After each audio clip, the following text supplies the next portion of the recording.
Good evening, and welcome to Candidates Night 2012, presented by the Exchange Club of Merrimack. I am Sally Kinney, and I will be serving as your moderator this evening. This program is being recorded for broadcast by the local cable channel between now and voting day. Candidates, please remember that your microphones are left on at all times, so don't say anything you don't want your neighbors to hear.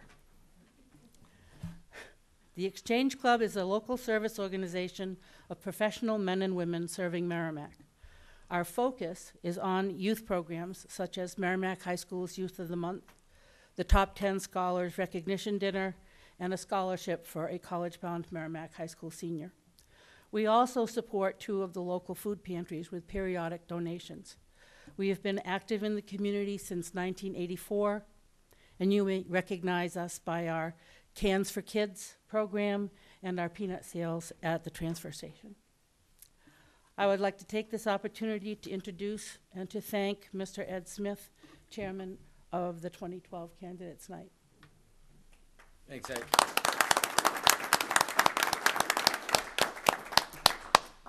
Election Day this year is April 12th.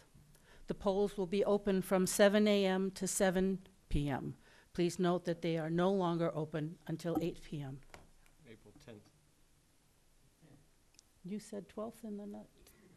Sorry, I'm going by what was in my stuff. April 10th, sorry. Polling places have changed. We no longer have a 3rd precinct. Precinct 1 voters should report to the all-purpose room at Mastrocola Upper Elementary School. Precinct 2 voters should report to St. John Newman Church. Our program tonight will be that each candidate will be given approximately 5 minutes to introduce themselves and make an opening statement. Written questions will be collected from the audience. Each question must be addressed to all candidates for either town council or school board. Questions will be screened and may be paraphrased or grouped with other similar questions. Please, no personal questions. Club members will provide pencils and index cards for your questions and will pick them up. Raise your hand to signal that you have a question to be retrieved. We will begin collecting the questions immediately. Each candidate will be allowed to answer each question in a timely fashion. The number of questions asked of the candidates will be limited by the time available. We have 10 candidates, 5 minutes apiece. That puts us at an hour already, almost. So I'm asking you to be as brief as possible with your comments. I know that you've planned 5 minutes. If you can cut them a little bit, that would be great. We will make every effort to end the program by 8:30. Each candidate will be allowed 1 minute to make a closing statement. A table has been made available for candidates to provide additional information, and I do see that several people left things on that table.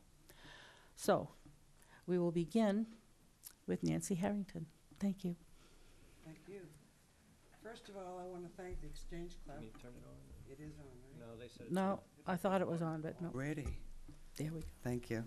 Oh, I can hear it now. First of all, I want to thank the Exchange Club for providing this opportunity for the citizens of Merrimack to get to know each one of us, as short a period of time as we might have. About myself, I've been a resident of Merrimack for 40 years. I moved here at the age of 5 with my children. Just kidding. But it has been 40 years, unbelievably. And at that time, the population was 7,000.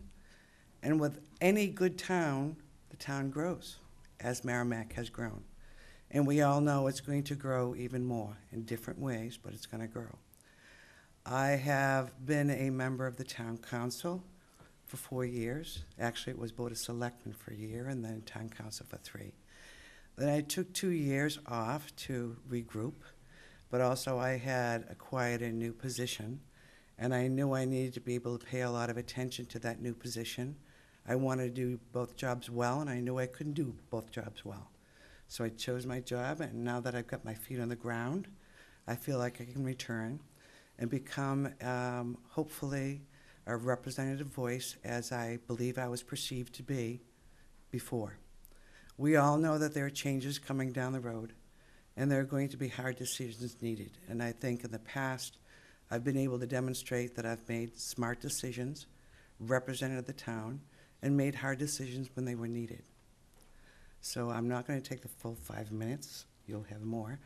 But I'd like to ask for the honor of having me represent you again and voting for me on April 10th. Thank you.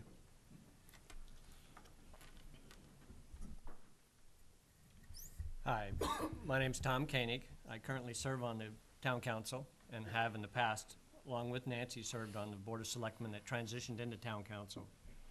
And I'm running for re-election, and I would appreciate your vote. Just to give you a background, I've been involved with town since I moved here. I'm not native. I'm not even native New England. I was born and raised in Louisiana. Went to school in Arizona. So I've had some experiences around the country, and I'd like to say I bring those with me in my life to anything that I endeavor. It's always useful, in my opinion, to see some variety, to see some other areas. But I will tell you that in other areas, we didn't have nearly the political atmosphere that we have here. We didn't have the First in the Nation primary, the opportunity to meet so many people, and we didn't have town meetings. So when I came here, it took me a couple of years to quite figure out what the heck was going on. But I was really excited to get involved, and back in '95, when I started with the School Space Needs Committee with Tom Mahon as our chair, working on the school district's planning and building committee, working on the budget committee, to where I was chairman for a year, and then moving into the Board of Selectmen, which transitioned to the town council with the coming of the charter, and then having been on the town council for the past 3 years. I too took a year or two off in the middle there, trying to get my feet a little more solidly set, but have very much enjoyed the opportunity to serve the community, to be of service to everybody. And a couple of the things that I've been involved with that I'm excited and looking forward to, bringing in Eileen Cabanel as our new town manager was a step in the right direction for us. We felt good with everybody we've brought in, and while they've been with us, we've been happy with that, but I must admit that Eileen, it just strikes me as a gem, and we're happy to have her, and we're looking forward to moving forward with her. The mall coming into town, I'm sure that's a hot button on a lot of people's plates. Whether that's good or bad is up to you to make that decision, but that's a decision that's going forward in Merrimack, and we need to be prepared to operate with that, to go forward with that, and make the best of a growing Merrimack.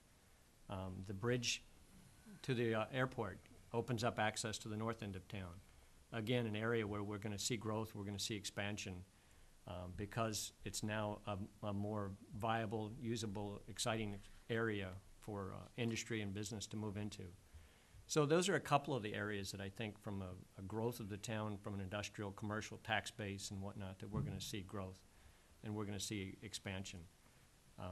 I want to help to shepherd that and continue to lead that. I've been sitting on the planning board. I've been working as best I can to do what's right for the town. I've appreciated the opportunity to serve the community, and I look forward to another 3 years of continuing our forward-looking growth, our forward-looking development in town.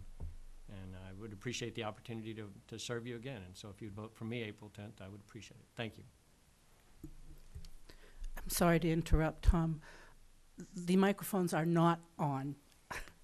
You need to push the little button that says push in order to activate your microphone. I've been corrected, so thank you very much.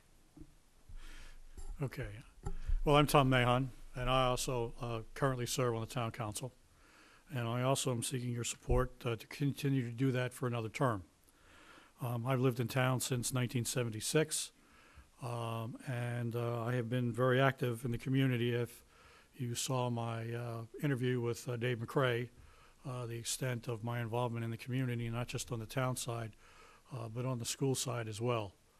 I have had leadership positions in most of those functions, and I've served as the chair of the town council for a couple of years.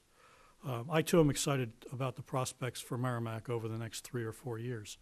We have a lot of growth coming in. We have a lot of interest in this community from industry and business who see the opportunities that are presented by the fact that we have the outlet mall coming in and that we have the access to the airport in the north end of town. In that regard, one of the first things we did on the town council several years ago was to put together a traffic study for Route 3 and the 3 segments of Route 3. And also, we undertook a zoning review for the north end between Bedford Road and the Bedford Town line to make sure that we understood what the issues were up there, so that as we go forward with the master plan, which is in process as we speak, that we can factor in some of those issues in regards to zoning, and to perhaps make things a little bit more, a little easier for businesses to operate here, rather than having to deal with a zoning system that was created in the 1970s. We've done a lot of other things as we've struggled with the recession and trying to deal with those. I think the fact that we've been able to stabilize, maintain a relatively stable town portion of the tax rate indicates the amount of work that we've had to do. It's been a very difficult, some of those decisions were very difficult. When you're talking about people's livelihood, it's very difficult to deal with some of those things, and it has an impact. We still have those challenges ahead of us. We figure we've got a couple more years to deal with these issues. We know that we're going to get clobbered with some retirement system things next year, because we got a little grace period after the last go-around with the legislature, but we're going to see those pieces coming up. And at this point, I too would appreciate the ability to stay on the council, to offer my expertise and my experience, and to continue to serve the town in that capacity. So I appreciate your support on April the 10th. Thank you.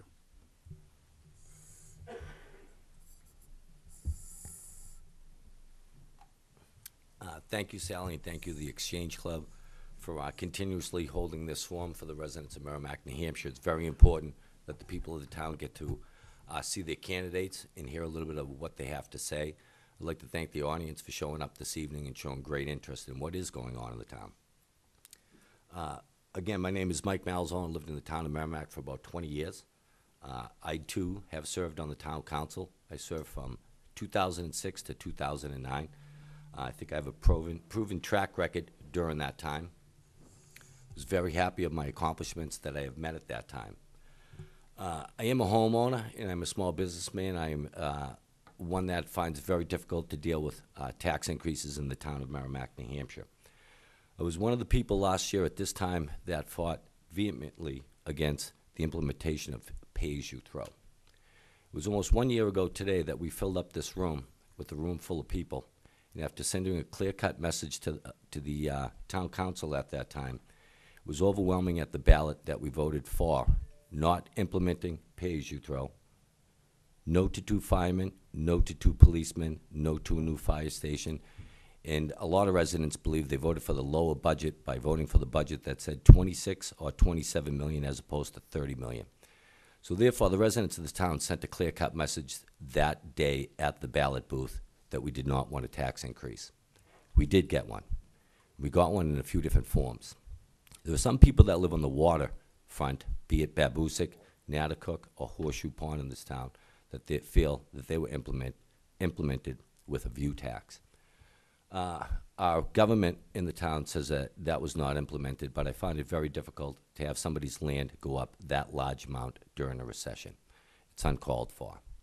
Second of all, after the election, there must have been, this room was full of over 100 to maybe 125 people to see if at that time the town council was going to listen to the will of the people, because it was only advisory about the pay-as-you-throw on that board. They obliged. But unfortunately, at the same time, the chairman of the board at that time looked at all the residents and said, we are getting a mixed message on whether the town wants to spend or not spend more money. I found it insulting to the people of this community and a lot of the people that sat there that evening. That is on tape, that is on record, that was said that evening. Yes, it was. And it was implemented, and unfortunately, pay-as-you-throw was not implemented, but the tax increases did continue. It's a very tough time here in Merrimack for us residents. People keep saying, well, if it's only $14, it's only $15, it's only $20 for each department.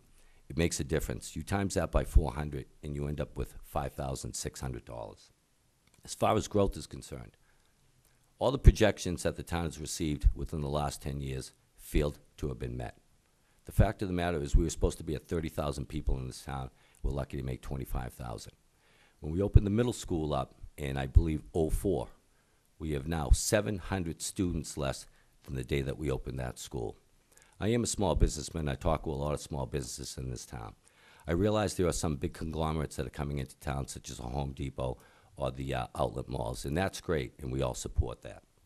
The unfortunate part is we've already been spending the tax dollars, and that place hasn't even been opened up yet.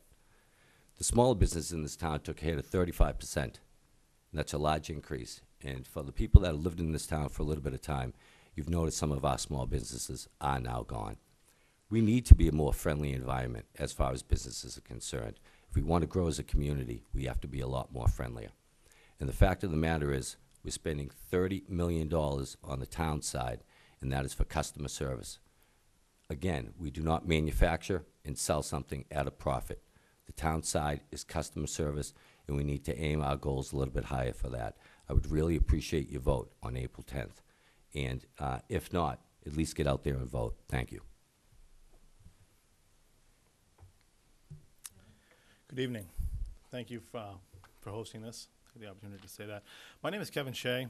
I've lived in and around Merrimack my entire life, with Merrimack being my actual address the first 25, and then again there in the last 3 years. I grew up here. I went to the public school system from elementary all the way through high school, and I graduated Merrimack High School in 1996. I've always been proud to be from Merrimack, so when the time came to buy a home and raise my family, Merrimack was the clear choice for me. I have many fond memories of Merrimack, but the town isn't the same today. To those that have spent their lives here, we've been slowly adapting to the changes. But to those new to town or just passing through, the first impression of Merrimack isn't the same as I remember it was when I was growing up. From the empty buildings along Continental Boulevard past the disintegrated Shaw's Plaza, let's continue on past the abandoned Zylas, the weed overgrown property that was once the upscale Levi Lowell's, and right on through the wreckage of deserted homes in the north end of town. Merrimack appears at first to be a ghost town. What happened here? What happened to the 4th of July? I remember the 4th of July midway on O'Gara Drive, and I want to bring that back. I was shocked to see that wasn't here. Merrimack's my home. My wife and I bought our house on Christmas Eve in 2008, and our house needed a lot of work. It was just to be inhabitable. It was a foreclosure, and it sat empty for the better part of a year. Since buying our home, we've invested over $60,000 in upgrades and improvements, and today, my home will appraise for approximately $90,000 less than it did before the improvements. I'm not anywhere near the end of my mortgage, and like many, I now have negative equity in my home. Financially, it may make more sense for me to walk away from that home, take the hit, and buy another home for less money in a couple of years. I know there's a lot of other people that are in the same situation. But we're not doing that. We're responsible homeowners who pay our bills on time because we made a promise to the bank and we're good on our word. We want to have a responsibility. We have a responsibility to the community to do what's right. And I want to stay in Merrimack because we want to, not because we have to. I want to restore Merrimack. We don't need to raise taxes. We need more people paying taxes. I worked for a supermarket when I was younger, and at Thanksgiving, we sold turkeys for 29 cents a pound. And we didn't make any money on turkeys. But what we did was bring in volume, and we made money on the other items that we sold. So let's sell some turkeys here. Let's fill these abandoned buildings with tenants. Let's give the people who pass through Merrimack a reason to want to come back, a reason to stay, a reason to spend some money, and a reason to buy a home here. I want to work for you. I want to restore Merrimack. I don't want to spend any more of your money doing it. You need your money. I need my money. Let's get more people to throw in some of their money. I've got a long way to go before retirement, and I'm here for the long haul. And I'm asking for your vote on April 10th to help me make a difference and help me work for you.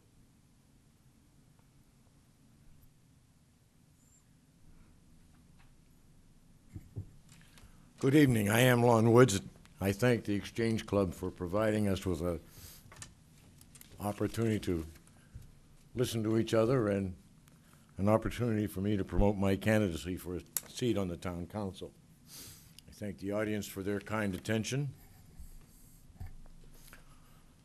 I've been a resident over here in Merrimack for 42 years. My wife Catherine and I live at 2 Arbor Street. My daughters Amy and Ashley grew up in Merrimack, graduates of Merrimack High. I hold a bachelor's degree in history and a master's degree in education. I spent 35 years as a New Hampshire educator and 10 years as scale operator / secretary for the town of Merrimack. I was the dump guy, the guy in the trailer out at the dump and now the transfer station. Over a span of 30 years, I've enjoyed being involved with this community in several roles. I've been a member of the Municipal Budget Committee, for those who remember that. I was on the school board with Tom Mann, Budget Committee with Tom Mann. I was on the Zoning Board of Adjustment as an alternate member for 2 years, a member of a master plan committee in the mid-'80s. I was very honored to be a member of the Charter Commission. When the kids were younger, I coached and managed equipment for the MYA Girls Softball League. And I'm presently a Merrimack Village District Commissioner. I'm confident that the experience gained in those positions will serve me well if elected to the town council. Recently, I've supported the efforts of the town to achieve a stable tax rate in these very difficult times. That said, when staffing is reduced to minimally effective levels, as in the public safety departments, townwide service departments, town offices, I understand the difficulty of keeping town spending level, and I appreciate the work that I've seen done over the past few years. As demonstrated by my service on other boards and commissions, I will use reasoned judgment, and I will be committed to the following. I'd like to attempt to continue flattening operational expenses, continue to encourage organizational efficiencies at the department levels. I would like to work diligently and cooperatively with our legislatures to eliminate downshifting to the town of bona fide state costs. I'd encourage a study of benefits of regionalization of services. As broad as that is, let it there, but it's just another way to look and see if there are some economies to be had. I'd like to follow Jim Taylor's lead over at the wastewater treatment plant and continue to look for cost savings in fuel, energy, and mechanical systems in the town. I would insist on accurate revenue and expense projection for budgeting purposes and would strive to maintain a sufficient undesignated fund balance for emergencies and contingencies. And as someone else has already mentioned, very aggressively and very enthusiastically would support economic development to broaden the tax base and dampen the effects of mission creep, which all towns face. That's me. That's what I want you to know I'm about. The overreaching goal, the overall goal would be to diligently seek the best possible use of available resources from however they come and from whomever they come, and to maintain and improve the quality of life of all citizens of the town of Merrimack. Thank you again. Thank you, Lon. That ends the 6 candidates for town council, and we'll start with our first candidate for school board, Joe Kearns. Thank you, Joe. Evening.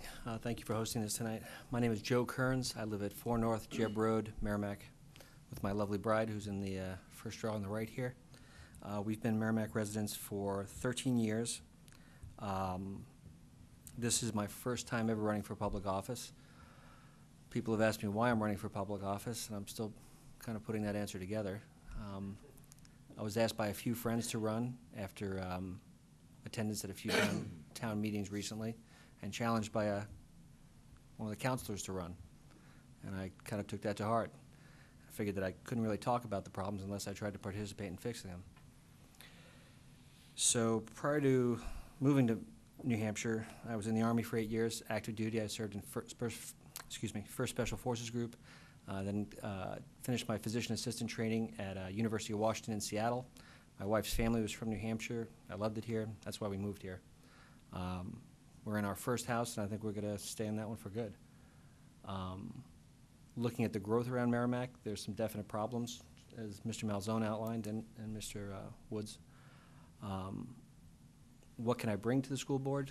I think I'd like to think that I could bring some balance to it, logical approach to the problems that they're facing, logical approach to the budgeting, and also to the curriculum. I have a very keen interest in science and math, more the sciences. I work in medicine, and that's where I've always been. What else would I like to see? I'd like to see more communication and clearer communications between the town council and the school board. My experience to date has been finger pointing, essentially. Anytime you bring up the budgetary process, the fingers point in different directions. It's always somebody else's fault and somebody else's problem. I'd also like to see more parent participation in the school system. And although the term transparency has been thrown around quite a bit in our current day politics, I think the word actually means something.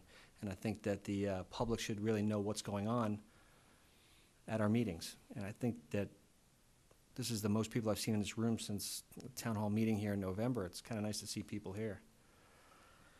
I think that's about all I have to say. Thank you. Like the other candidates, I really appreciate the opportunity. I've spent many years on the other side, and this is a great event to get a chance to look at the candidates. And I know before we started, Nancy here thought she was the unique one of us up here as candidates, and I can tell you that I'm really the unique one because I think I'm the only one who can't see over the pylon. But I am back here. So I've lived in town for 6 years. I'm married, have four sons. 3 of my sons are in Merrimack school system. Just retired in 2010 from the military, spent 21 years in the Air Force. Started out as an enlisted guy right out of high school, moved my way up through electrical engineering degree, master's degree in electrical engineering as well. Finished off as a major, and just had a very successful career. Air Force offered me a lot of opportunity.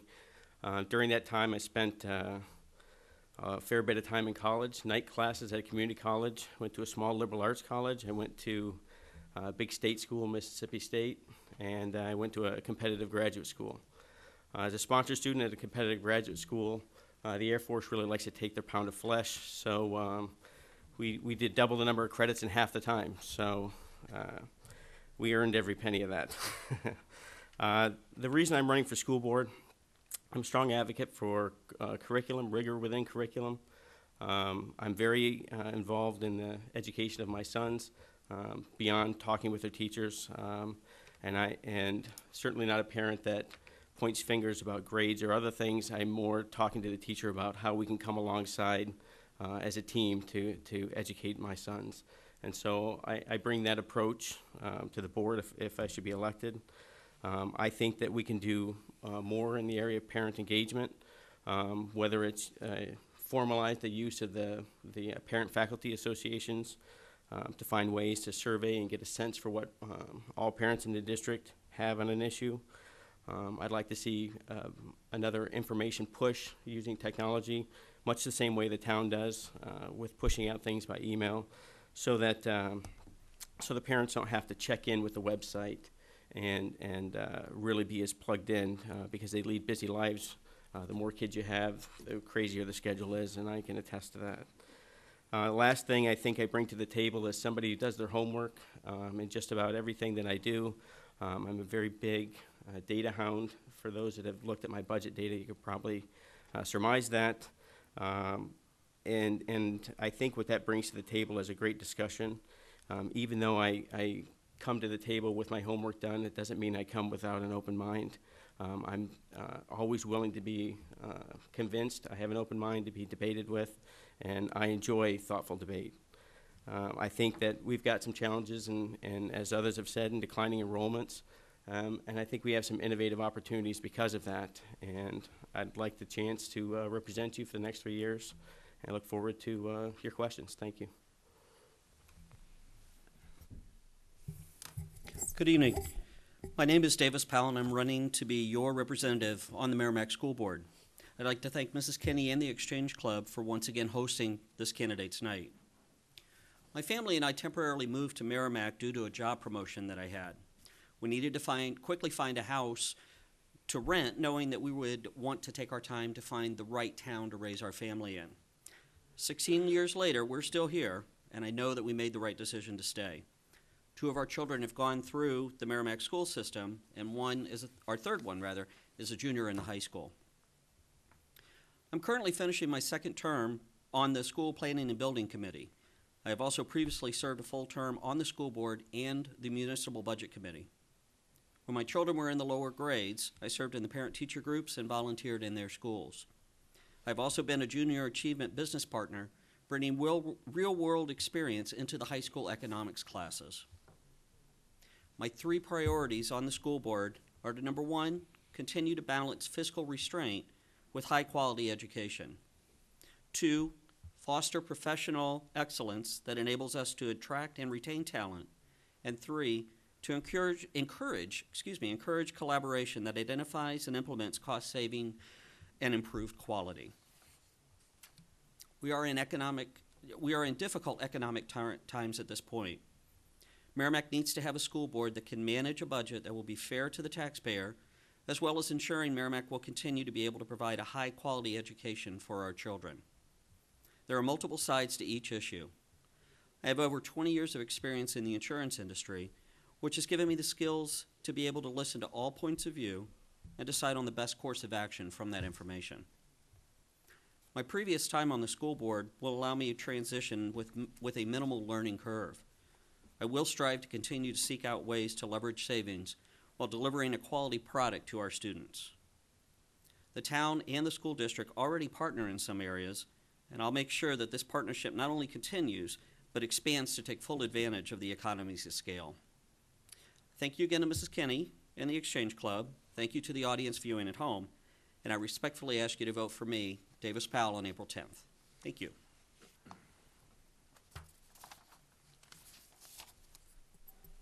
There we go. So this is one of the benefits of having a last name at the end of the alphabet, because you get to go last, which is usually what happens. So thanks, Sally and the Exchange Club, folks that turned out here to ask questions and listen. And if you're at home watching, this is certainly a great opportunity to learn a lot about the candidates. My name is Andy Schneider. I'm running for a position on the school board. You've probably seen my graying hair over the last several years. I've been on the school district budget committee for the last 5, and I've been the chairman for the last 2 years. So that's sort of how I've been involved recently in town politics. A little bit about myself. Listening to folks at the table here, there's a lot of experience in living in Merrimack. I don't know if I'm the longest, but I moved here in 1968 with my family. When I was just getting into 6th grade, we bought a house about a mile from the center of town. I started 6th grade, and I graduated from Merrimack High School in 1975. Went to the University of New Hampshire after that, studied math, computer science, and got a BS degree in 79, and sort of had a real good opportunity. I actually ended up working for Digital Equipment Corporation right here in Merrimack right out of college. So essentially, I've never really left town. I got married shortly thereafter in 1981, married my wife Shirley, so we've been married for 31 years at this point. Right after that, we bought a house on Woodward Road. We've been in Woodward Road for 30 years, so I don't like change. I stick with things a long time. I've also stayed with, I said I worked at Digital and stuff. I actually remained at Hewlett-Packard and Digital through all the mergers for 33 years, so I've got a lot of history there. I've also, we have 3 boys that we've had in here.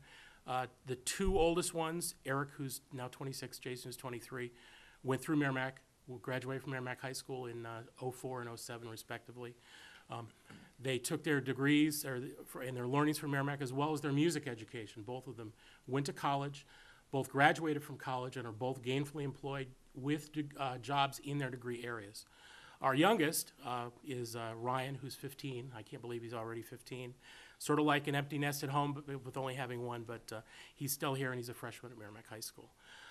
So why I'm running, my mantra when I was on the budget committee when I first ran 5 years ago was, it's got to be a balance.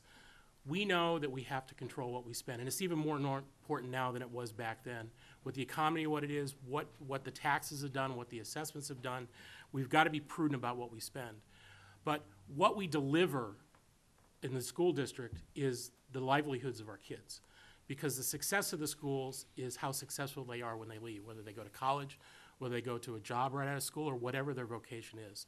So as a school board member, you are a steward, if you will, of that overall process. And we've got to make sure that we keep that as a high quality as it's been while controlling the spending. Because I'm sure that a lot of people move to Merrimack and remain in Merrimack because of the quality of the schools. So we have to keep that in mind at all the time. From a budgeting perspective, which is certainly important for a school district, I think my professional and my municipal background are certainly applicable. In Hewlett-Packard, I manage products that bring in $100 million in revenue. I collaborate with many different parts of the company, including customers, the field, engineering. And the way you get forward in that environment is you collaborate, you work together, and I'm able to show success through bringing things on budget and on time. In the budget committee, I work the same way, collaboratively with the school board, the administration, the staff. You have to work with all those people to understand all the knobs, because the $65 million school budget has a lot of moving parts, both on the revenue side and on the expense side. And as we move forward, as others have said, the declining population in town, the real facts around infrastructure, the impacts of the declining population, costs that are increasing around healthcare, energy, and the uncertainty about state funding around things like retirement and other funding and aid are certainly things that we have to really pay attention to. I'm a facts guy. I like to get collaboration with folks, and I like to understand the facts. I will stick with facts. I will work with the different organizations of the school district to find what the right answers are, and if we can't get the answers, we find out ways to get the answers. And once I stick to a decision, and I'll use the word transparent, because you've got to be transparent as to how you got there and why you're there. And on the other aspect of being on a school board is you've got to be worried about the educational quality. And you know, we've got award-winning schools, award-winning staff members. We've got some of the best administrators around. And we work with them in ways that we try to control the spending, but also continue to evolve our school output, you know, the delivery of the education. We will certainly continue to make Merrimack the place people want to go. We have opportunities around the competency model, around things like technology integration. We have a school contract coming up over the next year that we have to work with this teachers union, where we have things such as performance management that come into play for the first time ever. These are big deals. They're important things we have to manage, because at the end of the day, we want to keep the good teachers. We want to attract new teachers into town over time. And it's really our responsibility as members of the school board to make sure that happens. So at that, I'd certainly like to ask for your vote on the 10th. And at that, I will turn it back to Sally. Thank you all, lady and gentlemen. I have some questions that have been posed, and the first one I've chosen actually can be addressed by both groups, and that is, what energy-saving measures will you propose to save the town or to save the school district? And I'm just going to put my pen down and start with Mike Malzone first. Oh, thank you. Energy saving. There has been a consistent basis of that going on through the town. I know we have a gentleman by the name of Phil Machino in the audience who has had PSNH up here. We've had the gas company up here converting over the systems here in the town hall. As far as the school is concerned, I'm not really sure on that. I do know that it had gone out to bid to a company. I'm trying to think if it was General Electric was one of the companies that was looking into replacing lighting systems, electrical systems, and stuff like that at the school. I'm not really up on the heating systems or anything like that. But, you know, as far as buildings is concerned, this is a fairly new building in here. I'm sure that they had redone the heating system, electrical, and stuff like that. So basically, what else is there possibly to do as far as saving energy in the town? There are questions that are thrown around about, geez, do we shut the town lights off on the street posts? I don't think that's a good idea. It's been kicked around. It's another idea to think about. Is that really a good situation for the residents of this town? I don't think they would be happy with that.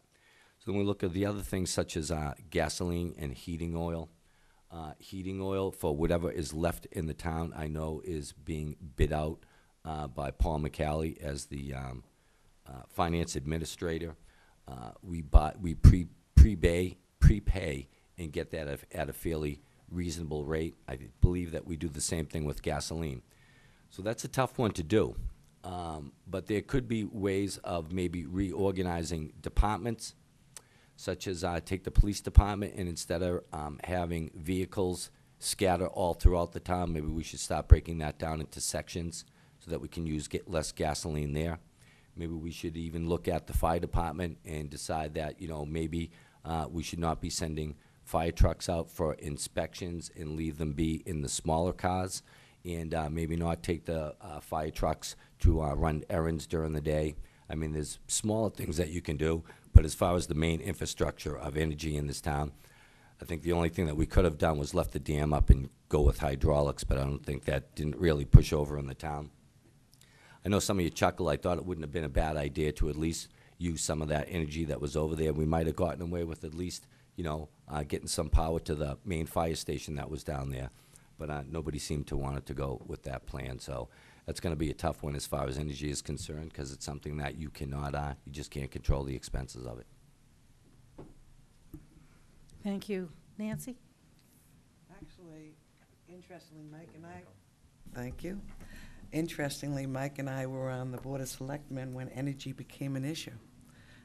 We had instituted, as you mentioned, Phil had already started converting a lot of the oil heating to the gas, and I know that's continued.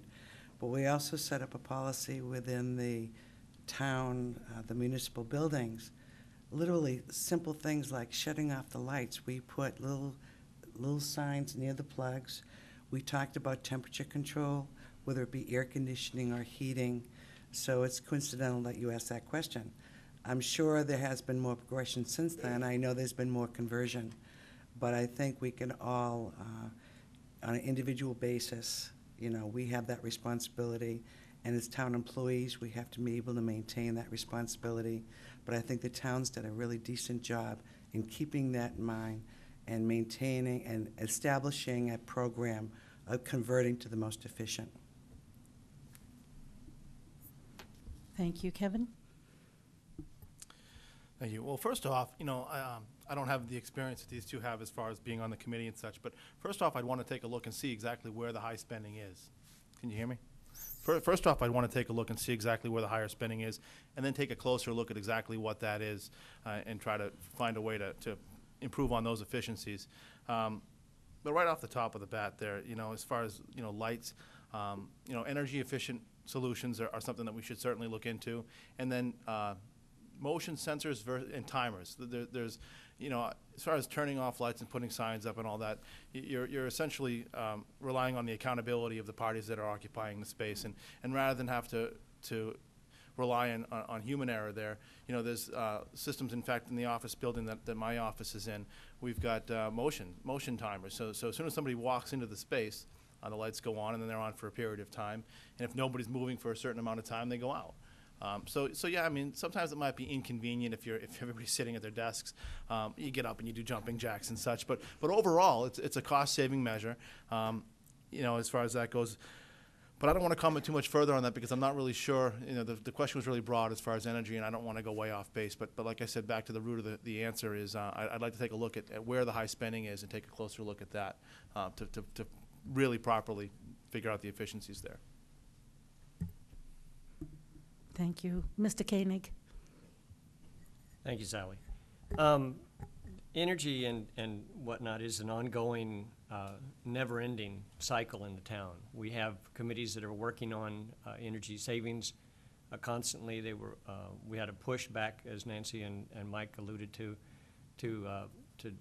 do specific things with thermostats and with lights and things of that nature. But where you're really finding the biggest energy bang lately has been work that they've been doing out at the wastewater treatment and things of that nature, where they're replacing 30 and 40-year-old electric motors with newer, much more efficient motors. But one of the problems with that is it's not cheap. Putting in a newer motor that's half the size because it can efficiently operate still costs money to do, and that's why we have a couple of bond articles on the warrant this year to continue with the upgrades at wastewater and at the sludge treatment facility. But those kinds of things where you look at the older equipment in town and you replace it with the efficient operating machinery for a cost savings. You look at the lights in here and a lot of people think, wow, it's awfully bright, it must be costing a fortune. But actually these lights are high efficient energy savings lights. Many people thought that it would be super hot under these lights, but it's not, because they're not wasting that energy. So as we go about upgrading and developing the town, we're constantly looking at, and we'll continue to constantly look at, ways to put in more efficient, better operating equipment. But bear in mind that that's a long-range impact. There's, at least 3, if not 5 or more years payback on many of those things. So the savings that we're seeing right now from the wastewater upgrades and whatnot, millions of dollars went into the overall upgrades. And we won't pay all of that back, but we'll certainly get a big piece of that back in the energy savings over the upcoming 10, 15, 20 years. So as we continue to look at energy, we have to look at it as a long-range type thing. We're not going to see a short-term payback in that effort. Thank you. Mr. Woods? All of the aforementioned. But there are some other things, and Tom Koenig's right in terms of looking long range, and I don't have a specific end or solution, but I wonder, I don't believe it would be off the mark to suggest that perhaps we look at the benefits long-term over costs of converting some of our vehicles in town from gasoline fuel to natural gas. It's becoming a very popular fuel and very costly comparatively. I mentioned in my opening remarks the cost savings that I know Mr. Taylor over at Wastewater Treatment has already affected with his renovations there. Certainly would encourage that throughout the town, as Tom has mentioned. I know that over at the Village District, we've realized tremendous savings at the, I'll call it at the telephone pole, from different brokers now who sell you power, as opposed to when I moved into town. If you wanted electric power, you bought it from PSNH at their rate, and that was it. That method of delivery has changed to some degree, and I think in recent conversations, I know the town has been aggressively looking at big savings, immediate savings, at the pole, and I would encourage that kind of activity as well. Thank you. Thank you. And Mr. Mahan? Yes, thank you. And as the other candidates have mentioned, the town has undertaken significant efforts to conserve energy. Part of the renovation of this building, there was a $144,000 grant that was used to redo the windows, to redo the heating system in here. These are LEDs. That's why they don't burn you up when you sit here and they're this bright. Those sorts of energy efficiency issues. We converting over our last building that is accessible to natural gas within the next month or so. So that'll be the last unit that'll be converted over to that. The energy policy that Mrs. Harrington mentioned, I rewrote for the council, and the chairman then said, "Okay, now it's your policy." At that point, but it it was it put in some very not strict, but it put into place the steps that the town employees needed to do in order to conserve that energy. The other way you can do this, ladies and gentlemen, is to vote for those 2 warrant articles on the composting facility and the wastewater treatment facility, because a significant part of that is the upgrading and the downsizing of some of the motors. The plant was overbuilt in anticipation of huge amounts of sewage. It isn't there. So part of these conversions is to downgrade those systems to handle what is there and what we're likely to see over the next few years. I know our departments are very attentive to their energy savings. Doesn't matter which it is, the police department, the fire department. You know, we don't roll the number of vehicles that we used to roll when we have a call go out. You know, those sorts of things. You will see cruisers parked on the side of the road, seemingly like they're just parked on the side of the road. Part of that is to put themselves in a prominent place and to work on their paperwork issues, catch up on what they have to take care of as part of their shift, but also not to be driving around and using fuel. So, you know, this is, as the others have said, this is an ongoing process. It's something that we're very aware of, something we work very hard at. And Mike, in 1990, they did look at water power. And it turned out, it was too costly. yeah, it was. So that didn't happen. You know, the other thing that we might consider, although it isn't much, there is legislation on the books to allow for a solar energy credit for households. But based on the way it was written in late 1970, early 1980, you know, I'm not sure that it offers much of an advantage to the homeowner. But it's certainly something the council can look at and deal with it, you know, on an individual basis if homes want to do that, because there's other things going on in the energy field. That at some point there might be a way for that to come up and to work to the advantage of both the community and to the homeowner. Thank you. Thank you. Now we'll just turn that same question to the school board, and Mr. Krupp, if you would go first, please. Sure, thanks.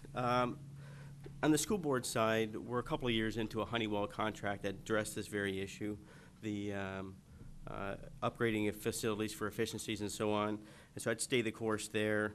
I've got a proposal that I've put out in some of my literature and campaign stuff to reduce the number of facilities we operate. That would provide some savings as well. And I guess, like some of the others have said here, I would sit down with the maintenance director to look at the data first before we started to make any changes beyond what's already in the plan, and to make sure that the data was driving our energy savings. Maybe something would show itself as far as what we should go investigate next. And so quite simply, that's what I would do. Thanks. Thank you. Andy, please. Sure. So as Gary has said, the Honeywell contract is certainly the bellwether for the school district in terms of, in the old adage, you've got to spend some money to save some money, and that's certainly what's happened. We're starting to see, when you look at the budget and the expenditures that are forecasted each year, the facilities trending is certainly going down in areas of electrical use, and you know, and the efficiency of the heating systems and stuff. So it's certainly showing a lot of promise and a lot of exposure as we've gone through. My personal thing is, one of the things I ask every time we go through the budget cycle is about the natural gas. I mean, I know that Tom talked about the conversion of as many facilities in the town as you can that are close to natural gas. And if you look just at the budget figures of the oil versus natural gas and the volatility of the oil and how it goes up, but the cost of natural gas continues to go down. I know that the analysis originally done to move natural gas to the Master Cola complex was significant because they had to move it from apparently the other side of the highway. So there's a huge cost. But I think we need to do an analysis to see what the payback is on that, because I think in the long term, with the volatility that we're seeing, natural gas, I mean, I have it at my house, and I just know how efficient cost-wise and everything it is. And we have experience at the middle school as an example. Middle school's costs are fractional compared to the other schools. So I'd certainly like to see that examined a little more closely, and find other ways for efficiencies. But for me, that's one of the hot buttons. Thank you. Mr. Kearns. So just a couple of quick points. One thing that I do in my household is we're part of an energy co-op. I don't know that the school district or the town is or is not, but that's something that saves us roughly 30% per gallon. So comparatively to my neighbors, I'm at about $1 less a gallon for propane, and they have similar prices through a co-op for oil, wood pellets, and so on. Alternate fuels. Most of the school buses run on diesel. Some of you might remember a few summers ago there was a group of Merrimack High graduates who converted a school bus to biodiesel, produced the biodiesel, and then did a cross-country trip in it. Why aren't we using biodiesel in our buses? Another point would be, Kevin, you actually stole my thunder a little bit on the motion sensors. A little amusing anecdote on that was we installed the motion sensors at my office, but nobody thought about how quickly to set the time on them. So they were placing patients in rooms and then bringing the charts to us, and we were going back to the rooms, and you'd walk in and somebody's sitting in a darkened room, and they took it pretty well. But also enormous energy savings there. And then one other thing is there any savings to be had with the town and the school district cooperating on purchasing fuels? That's all I have. Thank you. Mr. Powell? Thank you. Honeywell, I think that horse has been beat. Part of the Honeywell project, they did install motion detectors in the buildings so that when a room is empty, we aren't lighting an empty room. We're already in a long-term partnership with Honeywell. We need to continue on with that in order to realize those cost savings. The district already purchases their electricity from an alternative source that's not PSNH, so there is money being saved there. And the town and the district also go in on the bulk purchases of fuel oil, so we're realizing the savings there. As far as additional savings, I would continue to encourage the town and the district to work together to find the economies of scale in making those purchases. Thank you. Okay, our next question is for town council. In what ways do you see the town, the business community, and the Merrimack Chamber of Commerce working together over your next term, if elected? And I will pass this one first to Mr. Koenig. Thank you, Sally. I appreciate it. How do I see the town, the business community, and the Chamber of Commerce working together over the next 3 years? We better be working together. The growth that I'm seeing, or the expansion that I anticipate seeing as the airport bridge access to the north and the mall and all the ancillary growth there is concerned. I would expect and need for the town to be working very strongly with the community of businesses and the Chamber of Commerce as it represents those businesses. We have a new community development director in Tim Thompson, who does an amazing job of getting out and, along with Eileen, actually meeting with and working with the businesses in town to find out what it is they're up against, what they're dealing with, what they're doing. They started it obviously with the larger ones, and hopefully they're going to continue that program with all the businesses in town that would have them or would be interested in spending some time with them. The town council is certainly a driving force in making sure that effort continues, making sure that we fund that. The master plan development, things of that nature are all things that are ongoing now to continue to set Merrimack up and have it prepared and ready. We have an excellent planning board. We have the zoning board that's ready and willing to deal with the issues of expansion and growth in town. And they're doing a good job as well. So I think we continue to reach out, we continue to work with, and continue to help guide the development of properties in town. Clearly there are some issues in some places that need development. We're actually actively working with people when they show an interest in a property to go out and work with them on what the opportunities are for that property. I'm seeing more aggressive, if you will, business development in town. Actually reaching out to people to work with them instead of opposing them. We've made a much more friendly building inspection department. They realize that their job is to assist with understanding the rules and the regulations and not necessarily to put up walls and fences. While we're not just laying over and letting anybody come in and do whatever they want, we are actively helping them to understand what the requirements and the regulations are in town and working with them to proactively prepare them for the step into town. Thank you. Thank you. I pass it to Mr. Woods.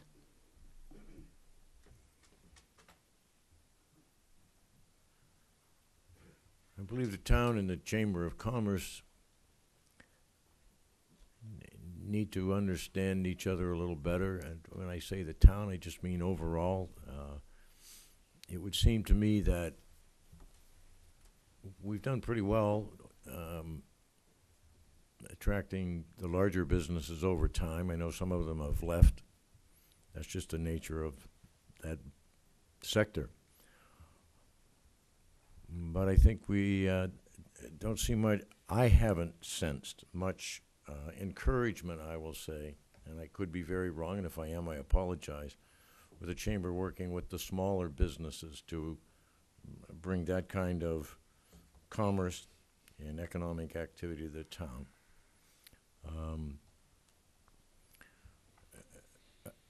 The business community and the town, I believe, are on the right track. I too have been encouraged by the employment of the new economic development director, and I would encourage that kind of activity to continue for the next 3 years or the next 20 years. Thank you. Thank you. Mr. Mahan? Thank you. One of the things that we've done early on was to set up the EDCAC committee. We did that 2007, 2006, 2007. And that committee is starting to bear fruit in terms of the activities that they're undertaking, the connections that they're making. That's one of the things that we've done. I've mentioned some of the other pieces that we've done in terms of foreplanning, in terms of the highway system, Route 3, and the zoning issues in the north end of town. The moving inspection services to the fire department produced immediate results in terms of the feedback we were getting from the community regarding their commitment to customer service and to help them achieve their goals. Even in some of the difficulty we had with the blasting at the mall outlet, at the outlet facility. It wasn't an issue of trying to block what they were doing. It was an issue of, here's the regulation. Let's work together to come up with a way to deal with this and manage this process so that we're not causing these problems. It's not good for you and it's not good for us. So that was part of the piece that we've done that we've done there. We don't have much ability through state law to do things like other states have. What we have done is we've set up some what we've have done through the Community Development Department was to set up some enterprise zones, what are called enterprise zones, where certain buildings, particularly along Continental Boulevard, have been designated as enterprise zones. So if a business moves in there and generates a level of employment, they get a break on their business enterprise and the business profits taxes for a period of time. One of the other things that we were looking at is it's more toward a town center piece, but it's, for instance, Swan's Chocolate. If we had this process in place, we could have allowed them to pay a lower property tax over and above what the relief in their taxes would have been based on what the property was valued at when they bought it, as opposed to what it was after they completed it.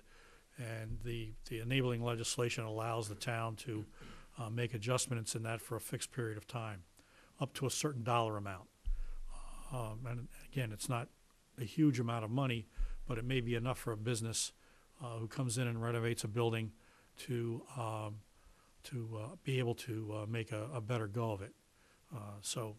There, again, one of the goals we gave to the new town manager was to get out in the community, was to do those outreach programs, and she has done that.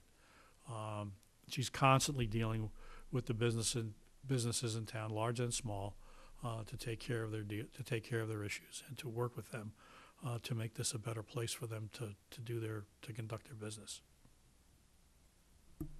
Thank you. Mr. Malzone? Thank you.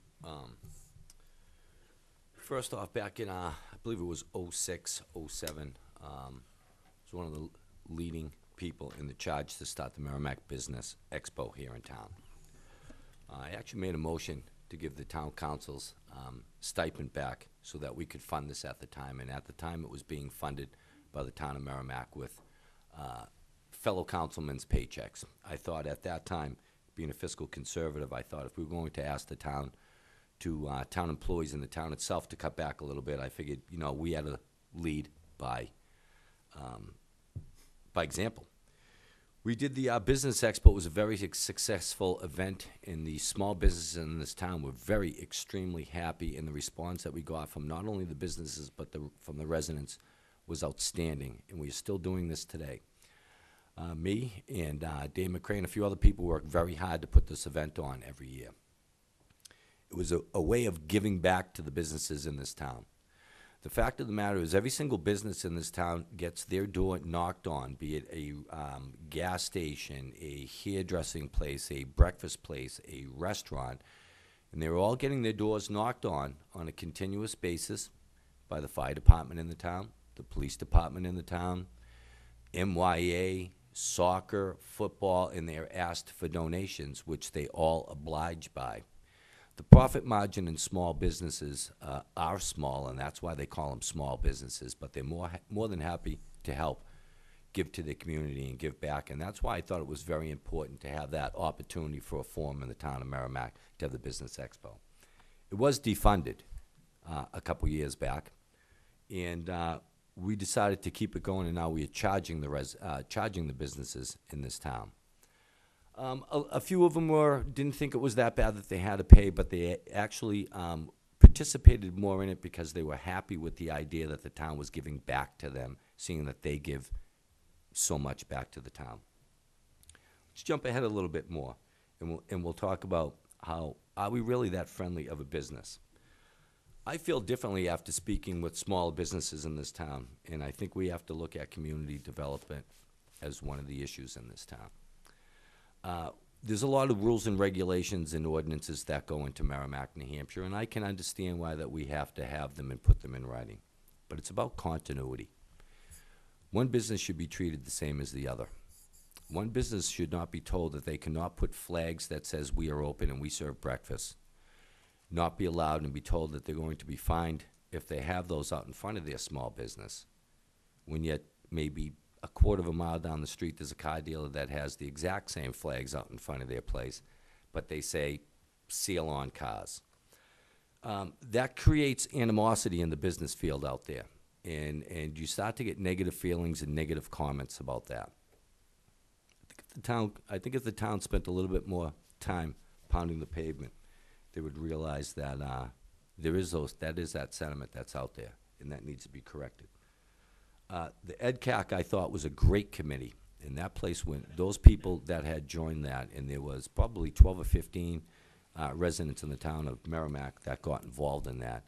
And these guys and gals went gangbusters. And if you saw the work that they put out and the presentation that they put out, you would have been amazed. I personally wanted it all printed in hard copy and sent to large corporations throughout the country, but it didn't happen that way. I think a lot of those people dropped off that board because I think they felt that their hands were tied. When I think I'm one of those people, I know everyone's into the technology and stuff, and they love the emails and everything else. And I understand that. It's a cheaper way to do business. But when you're trying to sell a product or bring somebody to the community, there's nothing like that manila envelope that goes to the bosses or the CEOs of these companies with colorful brochures and highlights of things that your community, meaning Merrimack, can give to a company. I think something like that would have went off well for us. And it didn't end up happening that way, but again, that's only one voice out of 7. Then the other thing that I disagreed with was that businesses leaving. Sometimes we hear that, well, that's the nature of the business, and I tend to disagree. again, on a statement like that, because we had WF Webb that was in town, and it was a very big corporation that was down in the south end of town. One of the reasons why they left the town of Merrimack and ended up opening that big facility down in Nashua was over a quarrel with the town over signage. Signage is what the reason why that we lost that business. That's something you gotta ask yourself as a resident. Is that the type of business with tax income coming in? That building, I believe, is empty today, but that we couldn't settle our differences on a sign that was out on Daniel Webster Highway. The fact of the matter is, this is not Rodeo Drive. It's Merrimack, New Hampshire. I love this town, and I don't want to have to move because of my property taxes. I want to continue to live here. But it's dirty. It needs to be cleaned up with the waste that's on the ground. There are a few groups that go around town a couple times a year, and they do that with the yellow vests and all pick up the trash that's on the side of the road. I think we should try to organize that with residents too and have the same program in our residential neighborhoods. But we have to work really hard, again, as I can't say enough, about customer service to the small businesses in Merrimack. Thank you, Mr. Malzahn. Mr. Shea? Okay, I want to, first off, I mean, we have a fantastic opportunity right now with this new exit. And it's you know, the airport exit, but I don't care about the airport. I care that you can get on and off the highway in either direction, and you don't have to pay a toll. We have a fantastic opportunity right now to bring businesses in and draw them to the fact that you know, if you've stayed out of Merrimack for however long in Continental Boulevard and all that because of the issue of tolls, and you don't want your customers and employees paying these tolls, well, now the north end of Merrimack, which has a lot of opportunity for growth, as I alluded to earlier, some of those houses when you're coming by, I didn't even know they were there before, and they've been deserted. Let's use this as leverage and opportunity to draw businesses in as a reason to come to Merrimack. And the other thing is, we want businesses here, but we want businesses that have Merrimack's best interest at the forefront as well. So, you know, let's work with them. So instead of saying let's develop a new property, what if we can try to get them to maybe rehab an old property? So instead of having all these abandoned buildings and these new ones right next door, let's try to give some incentive of rehabbing. Let's turn it around. Let's clean it up. You know, I don't want to get. I mean, there's a hot issue here as far as you know, there's some rezoning going on, and it probably didn't have to. As far as why do you want to rezone a residential area for commercial, church, whatever you want to call it, when we've got plenty of other opportunities already existing, just begging to be bought, to be rehabbed, to be fixed up. So let's work with these businesses to have Merrimack's best interest at heart, and that's really what I want to see with the Chamber of Commerce working with businesses in the town of Merrimack. Thank you. And Mrs. And Harrington? last but not least. Okay, aside from some of the topics already touched upon, I really see the role of the town council as a group that helps stimulate collaboration between community development, the Merrimack Chamber of Commerce, and, as I already mentioned, EDCAC. One of the things that EDCAC did is they spent a great deal of time talking to businesses and getting surveys as to what were the positive and negative things when they came to town to look into developing a business here. What were the positive and negative things? They took that information and they developed procedures that I believe community development is using today to streamline the process of applying. Now, that is a very specific action that the council took to establish that committee with the vision of being able to look at what is preventing businesses from coming in and what is the reason the businesses are staying. It's that kind of collaboration and oversight that the town council can enhance. We've also heard about the master plan. The master plan is being designed to look into the future, the vision that the town wants to see how the town's going to develop. The Merrimack Chamber of Commerce community development is an integral part of that. So even though the town council is not the ones that do it, they are the ones that oversee how we respond to business. And I understand what Mike is saying. There are circumstances like that, and there has to be a mechanism where those problems can be identified and dealt with. But I think the town has done a good job in at least establishing a mechanism in the past, and we have to be much more assertive in recruiting. For example, I know EdCAC set up, did a lot of work on the website, because we know when businesses are looking for a place to move, technology today, they click on a website. A lot of the changes that happened on that website had to do with EdCAC, because they got the feedback from the businesses. What is the data that you need to have that gives you information about that community that will make you look into it further, rather than just going to another page? So I think we've done a lot, but I think we have to continue, as has been suggested, to be able to fill the gaps, the empty buildings. We can't forget that. Try to encourage as much as possible to use those vacant properties, but also be smart about the development that's going to be happening in the north and the south of the town. Thank you. Thank you all. Time is running short, but I want to make sure that each of the school board members get to answer this question. And I'm going to start with Mr. Powell. How do you view the role of the school board compared to that of the school administration, meaning superintendent, principals, et cetera? Thank you. The role of the school board is to be a policy-making organization. The school board is not in place to micromanage how the administration sets out their guidelines and such. We purposely, or the school board rather, purposely looks for, when they're recruiting administrators, looks for those that can make the decision effectively and maintain the high quality of standards that we need in each of our buildings.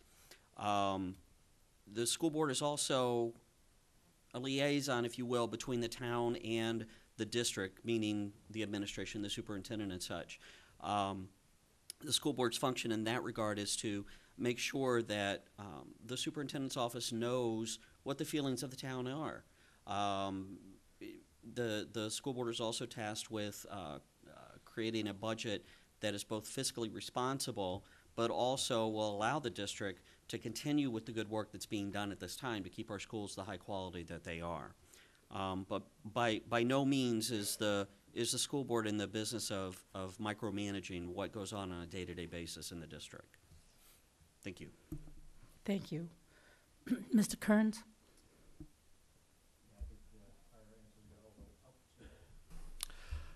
I think that our answers on this are going to overlap a bit, but I also see it as an organization that creates policy, and their role is to create that policy and to set it forth to the school administration. Also to establish guidelines for the school administration to expand on and to enact.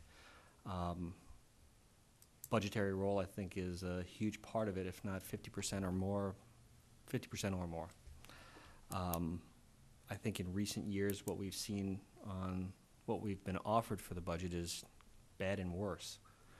I think the wording on our budgets offered needs to be clearer for the taxpayer to understand what they're actually voting on. That's what I hope to bring to the table. Thank you. Thank you. Mr. Krupp? Sure, thanks. As others have stated here, they're obviously the school board's a policy-making role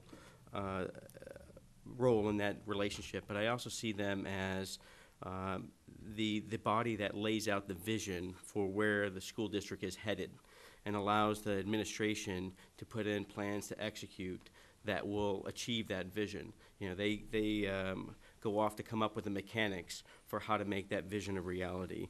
And quite frankly, the school administration is the experts in the education industry. They work it day in and day out. That's their full-time job. They're experts, they're trained, and so you can give a general sense and allow the school board to come back with, or the school administration to come back to the board with a plan of action that is legal. It follows all the guidelines that New Hampshire law requires. It's appropriate to meet the educational goals and the other policy settings that the school board's given them, and then most of all that they believe will be effective. And so that's what I think the difference between the role of the two bodies is. Thank you. Thank you. Mr. Schneider? Right, so obviously the other three folks that have talked are certainly spot on with most of this. But we have to keep in mind all the time that the school board is the body that is elected by the voters. We're expected to be the voice of the voters, the conscience of the voters, as all the different bodies are in town. And as we work with the professionals that we hire, the administrators, the staff of the district, we have to help to not set the policy, but work with them. I used the word collaboration before because that's my style, is one of collaboration. And we have to bring what the voters want in front of the district and the administrators and work with them to make sure that it gets delivered. We have to trust our administrators. I mean, we pay them significant salaries, and we bring in the best of the best to run our schools, and we have to trust what they tell us. When they say that we have to look at something closer, we look at something closer. So there's this bond between them, but at the end of the day, they will tell us what can be done, and we set the guidelines of what we as a town want. So fundamentally speaking, those are the two roles, the way I see them.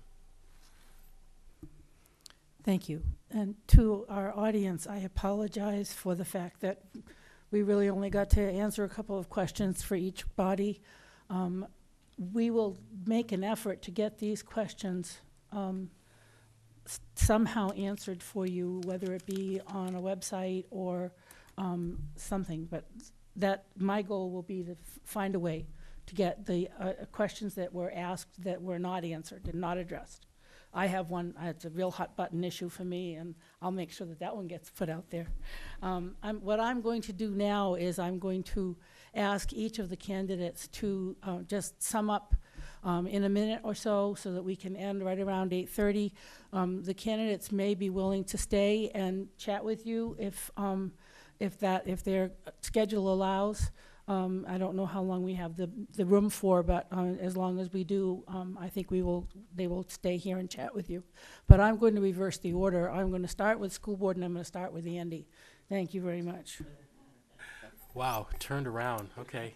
Am I prepared? I don't know.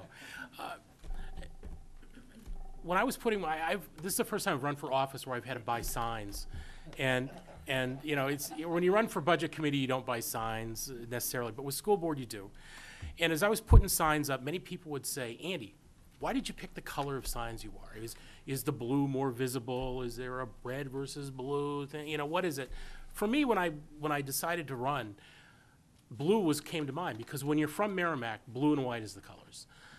The reason that I'm involved in this process, the reason I got involved with the budget committee and in front of and why I want to try to get on the school board, is because my life is dedicated to this town. I'm proud of this town. I understand that we have to worry about taxes. I understand we have to worry about what gets paid, what the delivery of the school education is. I opened my tax bill like everybody else did last November and sort of dropped to the ground. So everybody at this table is going to be working to make sure we control what we spend over the next year and beyond. Finding the good ways to do it, the right ways to do it, while balancing the quality of the education is my personal goal, because for my kids and when I retire in this town, I want to continue to be proud of what we do and what Merrimack is, and that's why I'm running.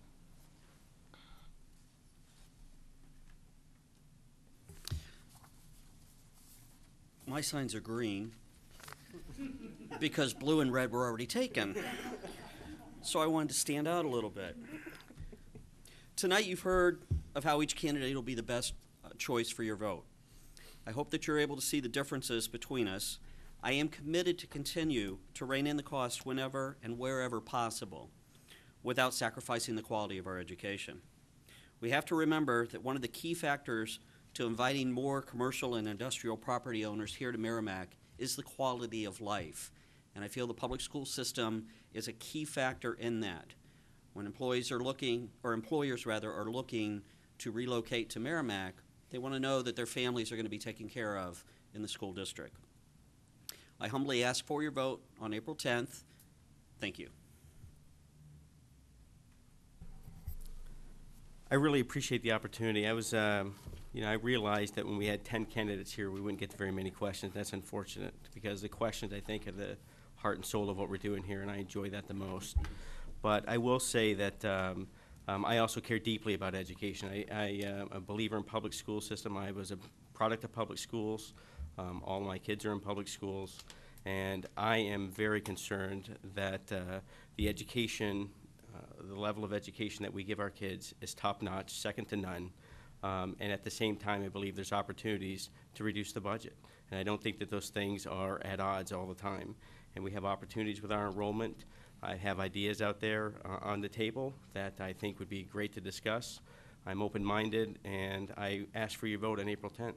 Thank you. My signs are red. I was going to go with red, white, and blue, but I was afraid people would say he's trying to say Republican and Democrat. He just can't make up his mind. I'm going to take a little change up. I'm going to tell you who not to vote for. I'm going to tell you don't vote for me if you're looking for more of the same. Opening your tax bill, getting shocked, seeing struggling standards in math and science. What I'd like to bring to the table is to create some standards for math and science that are both attainable and create some proficiency for these students to be prepared for what's facing them out there when they're done with school. Other than my time in the Army, I've worked in my private sector the whole time. The other thing I'd like to see is to bring the benefits packages of the private sector and the public sector together, some equity between them, so there's not the constant argument of who gets more. I'm hoping some of you would say amen to that. We hear about it on the news every day. I think it's attainable, I think it's realistic, and I think it's the only way to move forward. Thanks. Have a good night.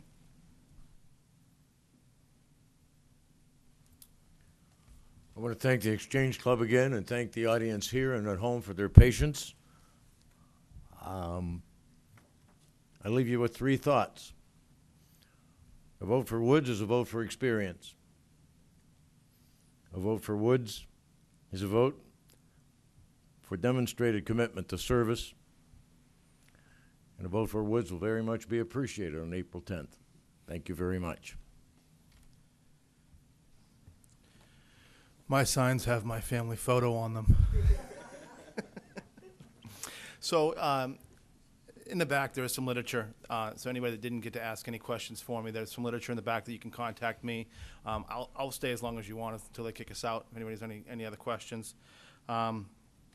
Essentially, you know, when we had my daughter, when we were pregnant with my daughter, we built a nursery in the home, and it was like we started planning this thing as soon as we got pregnant, and it's great. I refinished all the hardwood floors. I did stripes. In fact, I had to redo a wall, and I did that wall twice actually because I knocked it down and rebuilt it. That's another story. Anyway, on the same premise, we're here. I'm raising my family here. I'm invested in this community, and I want to prepare this community for my daughter and any other children I may have, the rest of my family, to grow up in.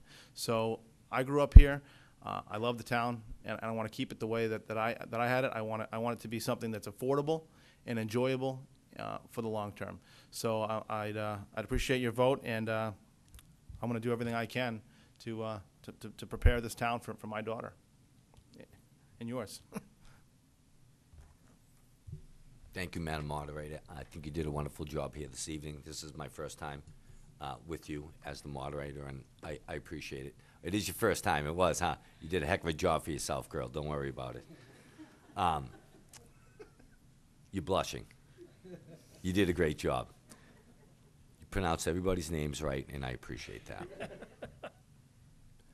I take pride in running for town council, and I also take pride in the record that I had while I did my 3 years on the town council. I love Merrimack, and I don't want to leave, and that's why I built my home in this town. I had the discussion with my wife before we got married. I says, if we decide to build here in town, honey, I'm going to have to run because we might not be being able to afford to live here in another 5 years. Again, at the rate that we're going, the possibility of our property taxes being $1,500 more than it is right today is very real. I don't mind paying, but when I pay, I demand excellence, and I think the residents of this town does too. I'm begging you all to get out there and vote. It's very disheartening to see when the fact of the matter is your top 3 bills every month, maybe not necessarily in this order, is your mortgage, your health insurance, and your property taxes. Why can we only get 3,000 people out to vote for a local election? I just can't get over that. Please ask your friends, ask your neighbors, wake up. You own a home. You demand excellence in this town. You demand that you want to get the best services in this town for what you're paying for. I'm begging you all to get out there and vote on the 10th of April. I will work extremely hard for you. I'm not afraid to tackle the tough situations, and I'm not afraid to speak my mind. I am a small businessman, and if I do not perform excellence, I do not get paid. I'm asking you again for your vote. I'll never embarrass you, and I'll work very hard for you. Thank you. Thank you. And again, thanks to the Exchange Club and to you, Sally, for your efforts this evening. Appreciate it very much.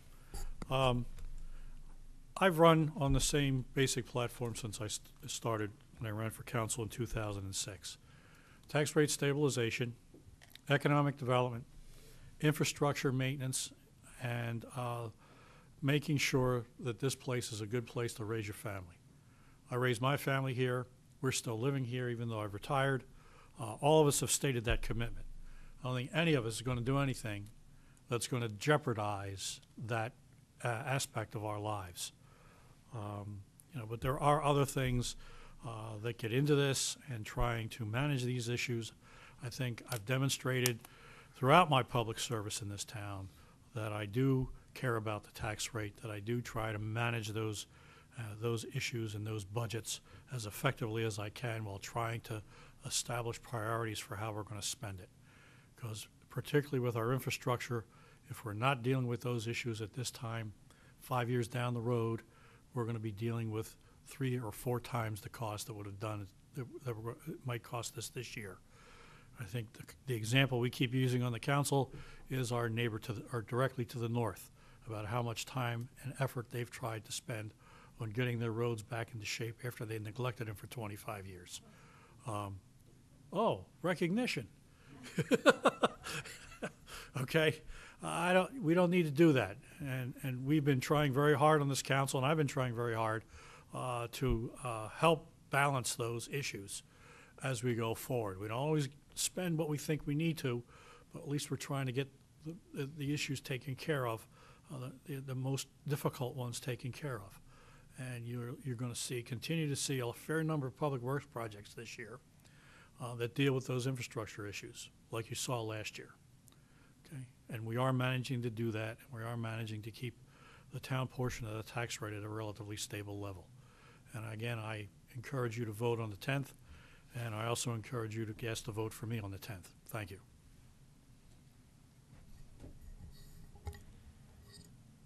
Thank you very much, Sally, and the Exchange Club, and all of you folks that came out to watch and to submit questions and to ask questions. And thank you for those that are dialing in on the TV.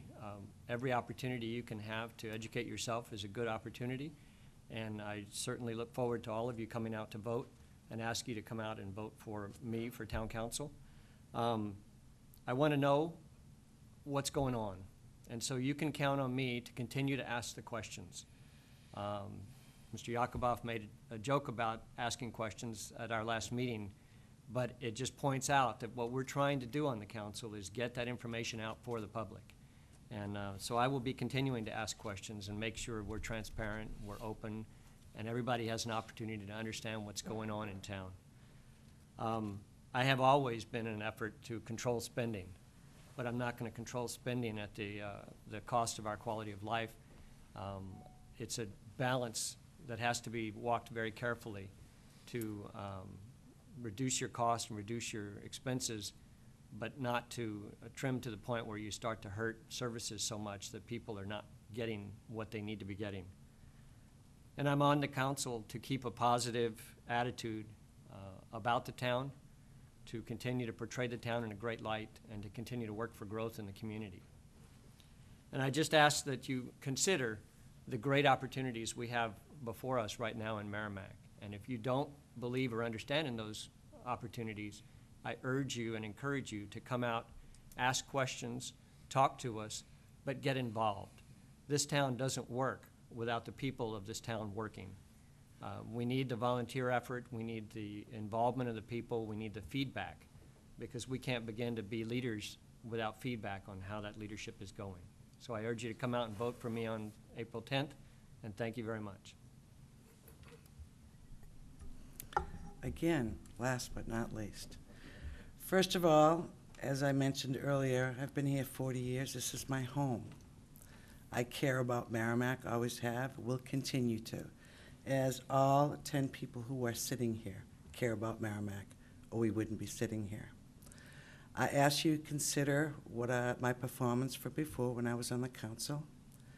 I think I demonstrated integrity, hard work, ability to make difficult decisions, being able to maintain a balance, as you mentioned, Tom, about the need for financial,